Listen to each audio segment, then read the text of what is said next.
O Wellington Chaves diz aqui, Moro, em uma entrevista de emprego para gerenciar o nono PIB do mundo, quem você escolheria? Um metalúrgico, um paraquedista ou um juiz? E por que o brasileiro prefere escolher candidatos carismáticos do que competentes tecnicamente? Tu escolheria o juiz, né, caralho? Pergunta óbvia. O discurso populista é sedutor. Daí quando você começa a prestar atenção, o que está se prometendo e é realisticamente alcançável, o que a gente fala, o PT veio falar que vai revogar a reforma trabalhista, né? Isso vai aumentar emprego? As pessoas querem que é emprego. Por que as pessoas hoje... A gente falou no começo, né? Por que não contrata com carteira assinada normalmente? O custo tributário é muito alto. Os impostos que recaem na contratação, a contribuição previdenciária do empregador, do empregado, FGTS, Sistema S, imposto de renda, quando é o caso, fazem que fique muito caro. Então você precisa ter, se você quer fomentar emprego, isso é fundamental, é crescimento econômico, você criar um ambiente atrativo para investimentos, que o plano do PT não faz, vai levar, sim, a aprofundar a recessão, tá? E vai aprofundar o desemprego. E, do outro lado, você tem que pensar em medidas que estimulem a contratação formal de trabalho. Uma delas é discutir realmente a tributação sobre a folha de salário, especialmente de quem ganha menos. Tá? Então, será que tem que ser essa alíquota enorme, né, para quem ganha lá um salário mínimo, para quem ganha 2 salários mínimos? Tem que tentar mudar isso aí. Então, acho que, respondendo à pergunta, infelizmente o discurso populista, aquele que fala que vai cair maná do céu, vai jorrar mel, né, pelos rios, e todo mundo vai ter uma picanha na mesa. Bob vai voltar a comer picanha. Bom, mas uma coisa que é difícil também de negar... discurso é sedutor, mas a gente sabe que não resolve. O governo do PT acabou em recessão, com desemprego, fome, dificuldade, 2014, 2016. Não, esse foi o Bolsonaro, cara. Bolsonaro que acabou com o Brasil. O PT não fez nada, mano.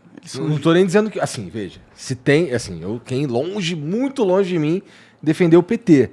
Mas que a gente teve uma redução na miséria durante o governo Lula, pelo menos, isso é difícil de Olha, se eu tenho né? um cenário econômico externo ultra favorável ao meu país, eu acabo com a pobreza um pouquinho. Tudo bem, mas aí você também precisa saber gerir isso daí, né?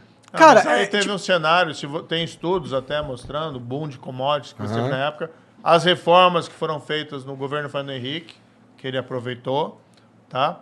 E você tem comparativos dos países da mesma época, com perfil semelhante ao Brasil, até na América Latina, que cresceram mais que o Brasil. Entendeu? Então, assim, será que... Teve coisas boas. Acho que tem, por exemplo, o Bolsa Família. ProUni. Né? É importante o Bolsa Família, lá que foi ampliação, mas veio o quê? O Bolsa Escola, que ampliou.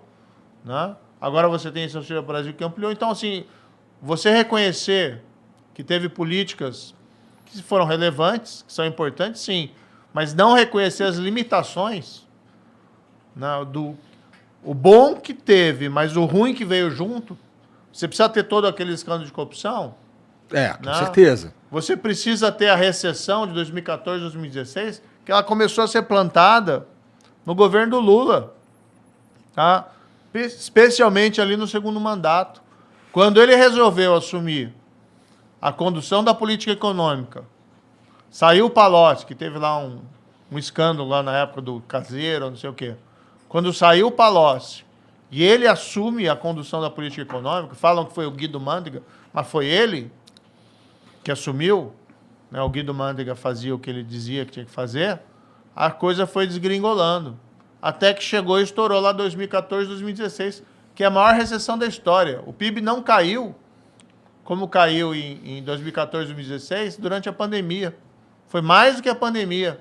Ou seja, o governo do PT conseguiu derrubar a economia no final num montante maior do que a economia foi derrubada agora pelo vírus, pela pandemia mundial. Isso resulta em mortes também, na minha opinião, viu? Derrubar Sim. a economia, suicídios, caralho. Então, olha ali o cenário. Puxa, como é que acabou? Não acabou bem. E quando ele fala em voltar agora, repetir as mesmas políticas, vai acabar bem? Não, Não vai. infelizmente. Eu não sei nem se ele consegue terminar o mandato se ele se eleger. Pra ser sincero. O RMA Forte diz aqui: Sérgio Moro, revele ao mundo em quais páginas de sua sentença estão as provas da denúncia contra Lula feitas pelo Ministério Público. Coragem! As provas da denúncia, como manda a lei, não são suas opiniões ou suas combinações com Deltan. Ih! Aí é Lacrou. que a gente já discutiu, né? Você teve os maiores escândalos de corrupção da história no governo Lula. Você tem lá todo aquele esquema dentro da Petrobras, diretores nomeados pelo Lula. Você tem daí a questão lá do sítio, do triplex. E vamos colocar aqui, não é minha sentença, né? É sentença que foi confirmada pelo Tribunal em Porto Alegre, que depois foi confirmada pelo STJ. O Lula só foi preso porque o Supremo autorizou. Ninguém disse que o Lula é inocente. Ou seja, né, citar o número da página agora de cabeça não dá, né? Porque faz tempo essa sentença. Não acredito. Foi em agosto de... Acho que agosto de 2017. E Não, depois Lula- teve a colega, né? Teve a colega juíza lá, corajosa, né? Gabriela Hart, lá de Curitiba, que também sentenciou e condenou ele no caso do sítio. Então, assim... Acho que você tá sendo muito rigoroso, cara. Tudo bem que o Lula colocou todo mundo no poder que fez merda, mas ele não tava envolvido, não tinha como ele saber, pô. Ele era quem? Tipo, o presidente? Não era algo assim. Ele era só um cara lá, pô.